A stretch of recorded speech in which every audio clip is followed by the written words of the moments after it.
To bi će do naše ove intervencije iz Zagreba, ne? A jel bi treba danas barem?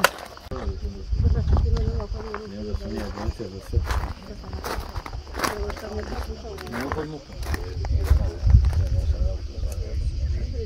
Bi došlo do samozapaljenja zrakoplova.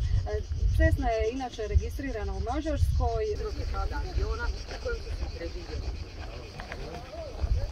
Ima dva.